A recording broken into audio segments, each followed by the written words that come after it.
महान वैज्ञानिक डॉक्टर होमी जहांगीर बाबा की कहानी किसी फिल्मी नायक से कम नहीं है। वे एक ऐसे दूरदर्शी वैज्ञानिक थे जिन्होंने उस समय भारत के परमाणु साम्राज्य का सपना देखा, जब देश गुलामी की जंजीरों से आज़ाद होने के लिए संघर्ष कर रहा था। उन्हें भारतीय परमाणु कार्यक्रम का जनक कहा जाता है।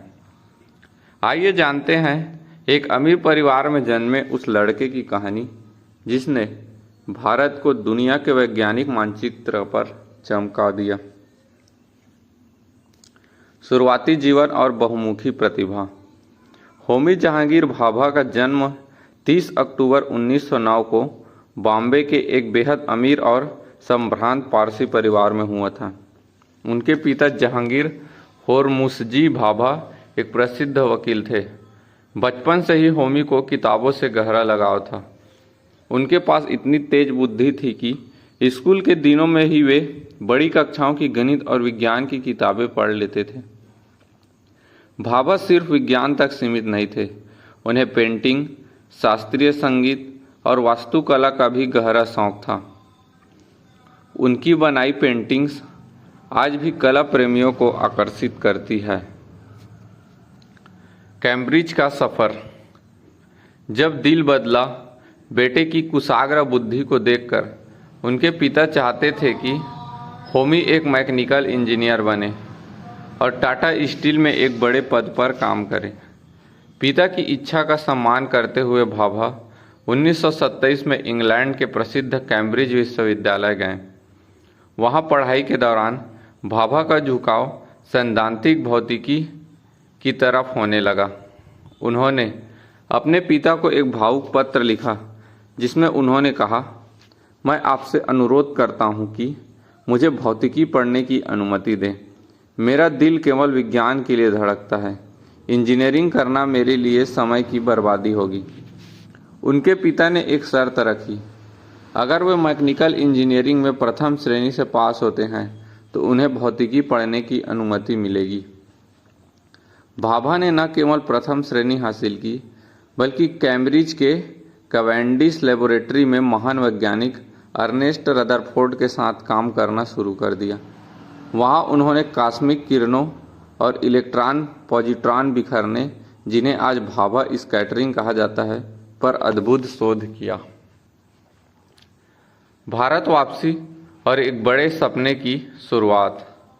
1939 में जब द्वितीय विश्व युद्ध शुरू हुआ, उस समय भाभा छुट्टियों में भारत आए हुए थे। युद्ध के कारण वे वापस इंग्लैंड नहीं जा सके। उन्होंने इस मजबूरी को एक अवसर में बदल दिया।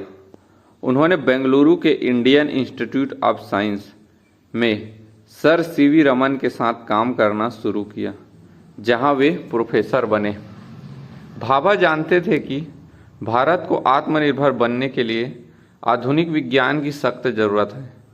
1944 में भारत की आज़ादी से 3 साल पहले ही उन्होंने प्रसिद्ध उद्योगपति JRD टाटा की मदद से Tata institute of fundamental research की स्थापना की।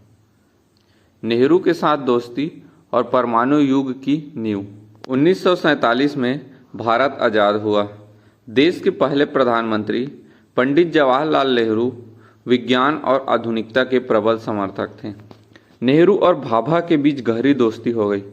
दोनों का सपना एक सशक्त और आधुनिक भारत का निर्माण करना था। 1948 में भाभा के प्रयासों से भारतीय परमाणु ऊर्जा आयोग का गठन हुआ और वे इसके पहले अध्यक्ष बने। भाभा का मानना था कि भारत के पास कोयले और तेल के सीमित भंडार हैं, इसलिए देश को बिजली और ऊर्जा के लिए परमाणु शक्ति पर निर्भर होना पड़ेगा। उन्होंने मुंबई के ट्राम्बे में एक परमाणु अनुसंधान केंद्र की स्थापना की, जिसे आज हम BARC Bhabha atomic research centre के नाम से जानते हैं। भाभा की सबसे बड़ी खासियत यह थी कि वे केवल शांतिपूर्ण कार्यों के लिए परमाणु ऊर्जा का उपयोग करना चाहते थे। उन्होंने भारत के लिए 3 स्टेज न्यूक्लियर पावर प्रोग्राम तैयार किया, जिसके तहत भारत में प्रचुर मात्रा में मिलने वाले थोरियम का उपयोग करके ऊर्जा बनाई जानी चाहिए। रहस्यमय मौत और अमर विरासत। 24 जनवरी 1966 को दुनिया उस समय स्तब्ध रह गई जब जिनेवा यानी स्विट्जरलैंड जा रहा एयर इंडिया का विमान कांचनजंगा आल्प्स पर्वत की पहाड़ियों में दुर्घटनाग्रस्त हो गई। इस विमान में डॉक्टर होमी जहांगीर भाभा भी सवार थे। 56 वर्ष की आयु में उनका असमय और दुखद निधन हो गया।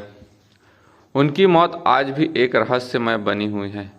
कई थ्योरीज का मानना है कि भारत को परमाणु शक्ति बनने से रोकने के लिए विदेशी खुफिया एजेंसियों ने इस विमान को निशाना बनाया था, क्योंकि भाभा ने घोषणा की थी कि भारत महज कुछ महीनों में परमाणु बम बनाने की क्षमता रखता है। डॉक्टर होमी जहांगीर भाभा एक ऐसे युग दृष्टा थे जिन्होंने न केवल सपने देखे बल्कि उन्हें सच करने की मजबूत बुनियाद भी रखी। आज भारत अगर परमाणु महाशक्ति है तो इसकी शुरुआत डॉक्टर भाभा के उसी कमरे से हुई थी जहां बैठकर उन्होंने स्वतंत्र भारत के वैज्ञानिक भविष्य का नक्शा खींचा था।